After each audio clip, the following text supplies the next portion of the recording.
Hi there. So, about pressure and altimetry. This is the second chapter of Aviation Meteorology. Okay. So, this is a very important chapter. You can expect around 2 to 3 questions from this chapter alone. Okay. And this is all about atmospheric pressure and how it affects aviation and our daily life flying. Okay. So, as we all know, atmosphere exerts pressure in all the directions and around the globe. Okay, so that pressure should be calculated or should be measured for our aviation purposes, because when we go up, pressure falls. Okay, at a higher altitude pressure will be lower, and at the sea level pressure will be the maximum. And we have studied about the ISA, or International Standard Atmosphere, and as per ISA, the mean sea level pressure is 1013 HPA, 1013 HPA, right? HPM is hectopascal, which is the unit of pressure. And as per that ISA conditions means provide the temperature and pressure according to the ISA conditions, we can expect 700 HPA of pressure at 10,000 feet. 500 HPA of pressure at 18,000 feet, 300 HPA at 30,000 feet, 200 HPA at 38,000 feet, and 100 HPA at 53,000 feet. You may see an interesting fact that pressure falls steeply in the sea level. From mean sea level to 10,000 feet, means in a 10,000 feet gap, pressure falls 300 HPA. Okay. But at 38,000 feet, from 38 to 53,000 feet, there is a fall of only 100 SPA. That means pressure falls steeply in the lower layers of atmosphere. Okay, and pressure fall is higher. The rate of fall of pressure is higher in cold temperature, means cold atmosphere, and it will be less in hot atmosphere. If the atmosphere hot, rate of fall of pressure will be less, and if the atmosphere cold, rate of fall of pressure will be steeper. Okay. For hectopascal, we can also call it as MB or millibars. Both are same, and the value is also same. Okay. So then come to the next topic, altimetry. Altimetry is the measurement of altitude with the help of changes in pressure. Okay, as we know, pressure decreases when we go to a higher altitude. Okay, so if we can measure the pressure in an altitude, we can find which altitude we are flying at. Okay, there are some corrections which should be made depending on the temperature, density, etc., that we will learn afterwards. Okay, basically there are two types of barometers. Barometer means a device which is used to measure pressure. Atmospheric pressure is called a barometer. There are two types of barometers. One is a mercury barometer and the another one is aneroid barometer. Mercury barometers use mercury in a bowl and a vacuum tube in center of that, and the pressure acting on the mercury will push the mercury towards the vacuum tube. Depending on the pressure exerted on the mercury, reading shown on the vacuum tube by the mercury will be different. When we go upwards, right, the pressure exerted by the atmosphere will be very less, and the mercury reading will be at mercury won't climb too much into the vacuum tube. Based on that, we can find the pressure. Okay, this is a very accurate method of finding atmospheric pressure, but due to this setup, there is a liquid and there is a lot many mechanisms needed to keep this in aircraft. So we don't use mercury barometer in aircraft. So we use aneroid barometer in aircraft. Aneroid barometer is nothing but a device which with a vacuum capsule and a diaphragm on it. Okay, and a needle will be attached to that diaphragm. based on the pressure exerted by the atmosphere around the diaphragm. This diaphragm will move towards or out of the vacuum case. Okay, that change will be given to a needle, and that shows the pressure. That is how an aneroid barometer works. Okay, so the next topic is about and in aneroid barometers or in our altimeters, there will be mechanisms to give corrections.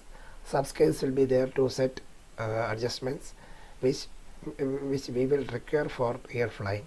Okay, we have to set different pressures based on the pressure reported by the ground or some different aircraft or whatever. So we have to set that, and for setting that there will be a subscale.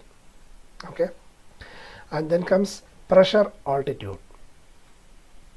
Pressure altitude means altitude based on pressure. It is simply altitude based on pressure. If we are given a pressure called 700 for example 700 HPA, as we learned before, at 700 HPA in ISA conditions, what will be the pressure? Means what will be the height or altitude?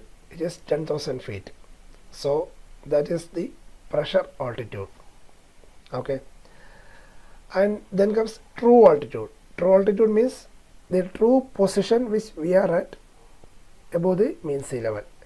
It is not depending on the ISA, means depending on the pressure, but it is the true altitude above the mean sea level. Okay, where we are at from the mean sea level. Okay, pressure altitude and true altitude may be different if the ISA conditions are not there. Okay, and then comes pressure datums. There are some abbreviations on pressure which you should memorize. Okay, one is QFE. QFE is the pressure observed at the airfield datum point. When we are at the runway threshold or somewhere, the pressure observed right there is the QFE. Okay, so QFE is the pressure observed at the airfield datum point, usually at the runway threshold. When this value is set, means okay, this is the you just memorize the name QFE, and what it is? It is the pressure observed at the airfield datum point. Okay, and then comes QNH. QNH is the QFE reduced to mean sea level pressure using standard atmosphere. QFE reduced to mean sea level pressure using standard atmosphere. Means if the QFE is 1000, we will reduce it to the mean sea level, then we get the QNH. Okay, QFE is this much, and we know the if you want to know the mean sea level pressure, we will reduce it with the standard atmosphere. Okay, that is called a QNH. Okay, and when QNH is set on the atmosphere, that shows the altitude. Have you got the point? QFE is the pressure observed at the airfield datum point, where we are at. In the airfield, we will be somewhere in the threshold or somewhere. Okay, at a height from mean sea level. Okay, so how to find the QNH? QNH is QFE reduced to mean sea level based on standard atmosphere and temperature and lapse rate. Okay, so we will get the QNH value. If we set the QNH value on the aircraft subscale, it will show the altitude from mean sea level. Okay, that is called the altitude. Okay, then comes regional QNH. Regional QNH is used for meteorological forecasting and all, which is not used in setting aircraft, but we use it in aeronautical charts and all. Okay, then comes 1013 HPA. It is the mean sea level pressure itself with ISS standard conditions. Then comes QNE. If QNE is set on the subscale, altitude shown on the altimeter when the aircraft is on ground is called the QNE value. QNE value means we are setting 1013 on the subscale and the aircraft will be showing a value. Means we are setting 1013 or the ISA pressure on the subscale. ISA means sea level pressure on the subscale of altitude. Then what will the altimeter show? Altimeter will show the altitude of the aircraft based on the ISA conditions. That is called the QNE value. Okay. And then comes QFF. QFF is mean sea level pressure, either measured or calculated from QFE reduced to mean sea level using ambient temperature. Okay. QFF is the mean sea level pressure measured or calculated from QFE reduced to mean sea level using ambient temperature. That is the thing. In QNE we are using 1013 and we are considering ISA values. Okay. But in QFF we are using the QNE value itself, but we are considering ambient temperature.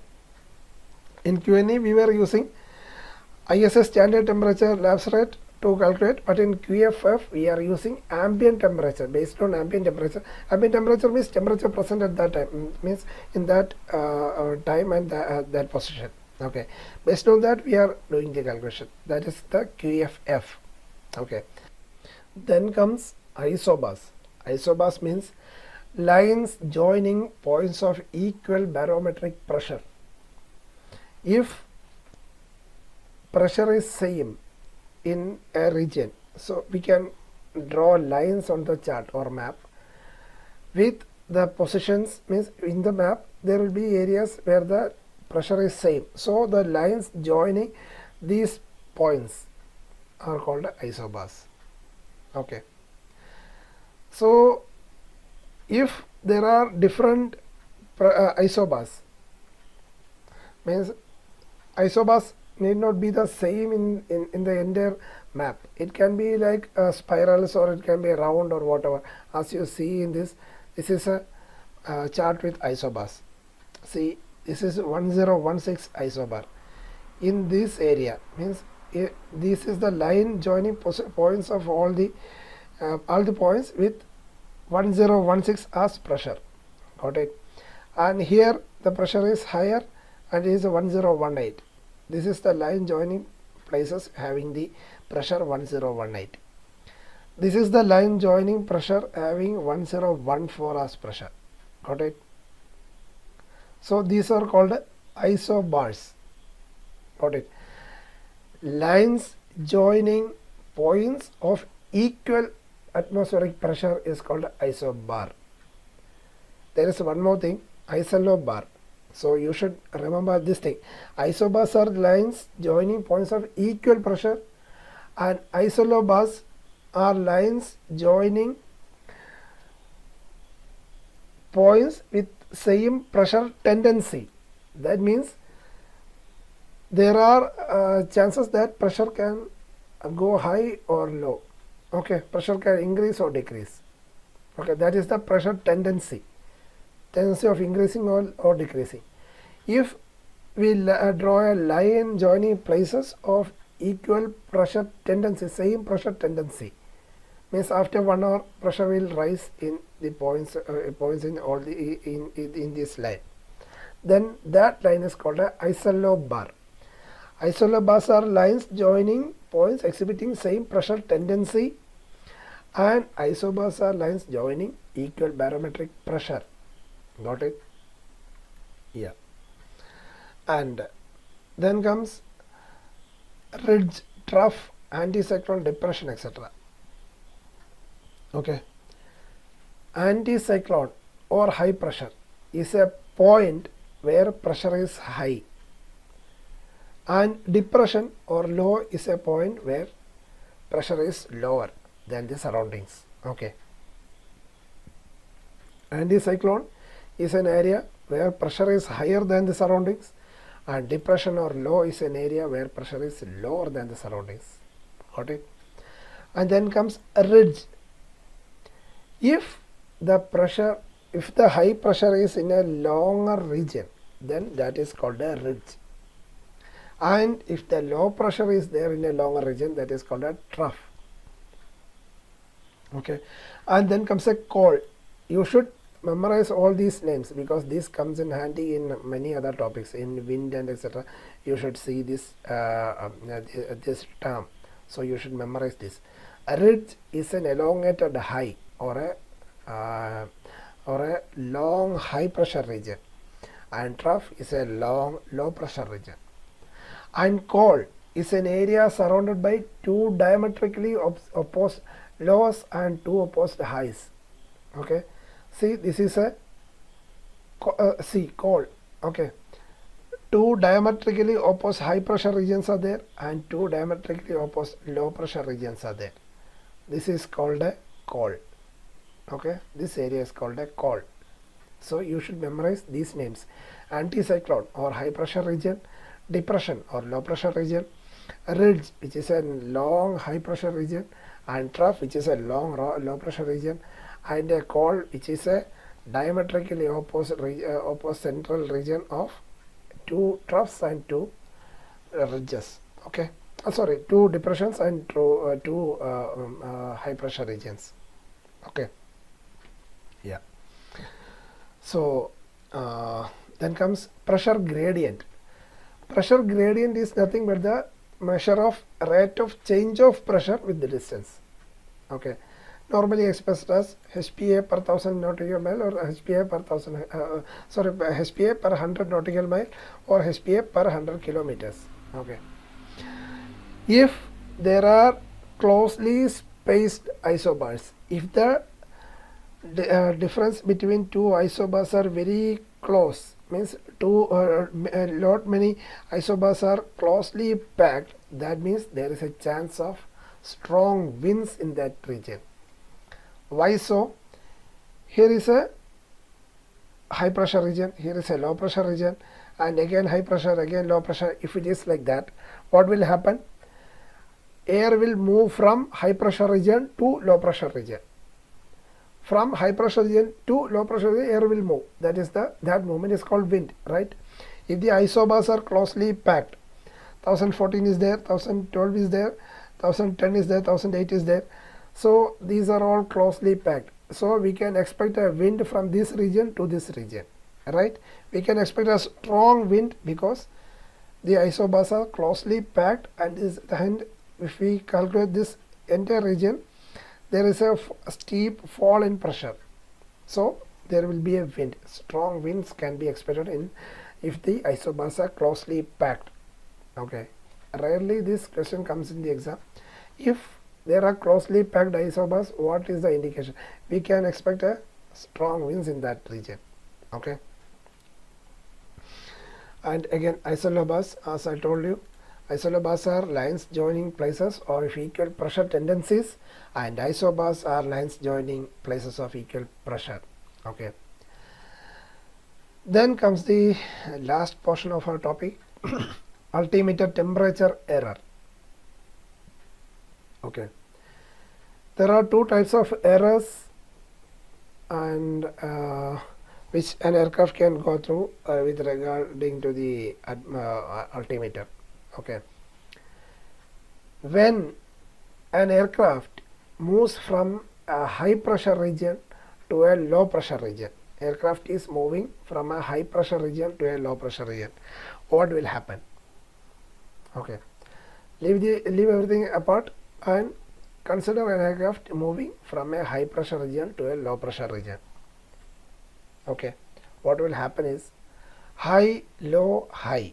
That means when aircraft moves from a high pressure region to low pressure region, altimeter will overread, or the reading in altimeter will be higher.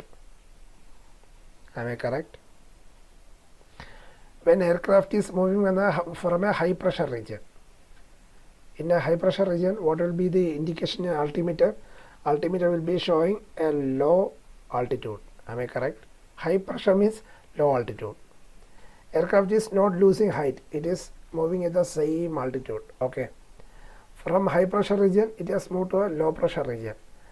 In low pressure region, altimeter will show a higher altitude. Am I correct? So when an aircraft moves from a high pressure region to a low pressure region, altimeter will overread. Okay, for an abbreviation we can call it high low high.